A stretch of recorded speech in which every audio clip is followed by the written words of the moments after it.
ہیڈسنائی میں آنے والے غیور مسلمانوں، عبدالحکیم سے آنے والے میرے پیارے بزرگوں، عزیزوں، دوستوں، دو کام شروع کر دو، یقین جانو مرتے دم تک اولاد کا سکھ پاؤ گے۔ پہلا کام یہ کہ اپنے گھر کے اندر حلال لے کے آؤ، اور دوسرا کام یہ کہ اپنی گھر والیوں کے آگے ہاتھ جوڑ کہ میرے بچوں پہ رحم کھا، میرے بچوں کا خیال کر۔ جب بھی روٹی پکایا کرے، باورچی خانے میں جایا کرے، سر پہ دوپٹہ رکھ کے روٹی پکایا کر، آٹا گوندا کر، ہنڈیا میں چمچہ چلایا کر، اور جب کسی نماز کا وقت آیا سارے کام کاج چھوڑ کے نماز کا سجدہ کیا کر۔ اماں جان اگر نمازی بن گئی، ابا حلال کی روزی گھر میں لانے والا بن گیا، جس نے دسترخوان پہ بیٹھیں گے، اگر روٹی کھانے والی روٹی کھائے گی تجھے رابعہ بصریہ نظر آئے گی، اگر بیٹا روٹی کھائے گا نمازی عورت کے ہاتھ کا پیٹ میں جائے گا، رب کعبہ کی قسم لقمہ چباتے تجھے عبد القادر جیلانی نظر آئے گا۔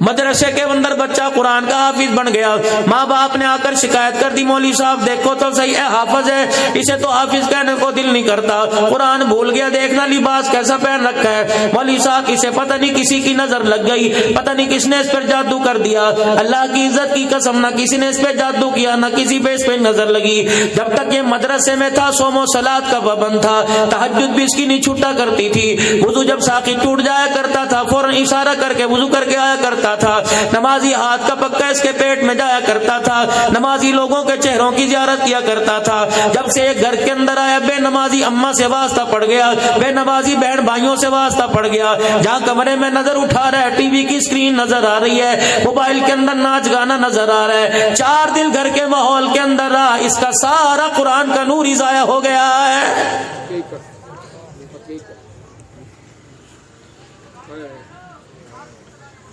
دو سپارے سنانے والا، 4 سپارے سنانے والا، اب نوبت یہ آ گئی رمضان میں منہ چھپاتا پھر رہا ہے۔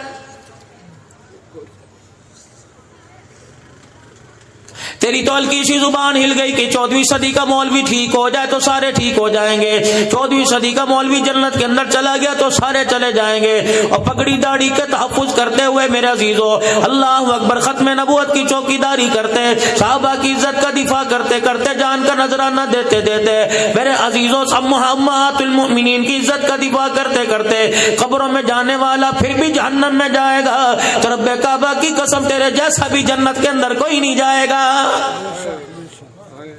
مولانا صاحب کے اچھے بیانات سننے کے لیے پلیز چینل کو سبسکرائب کریں۔ شکریہ۔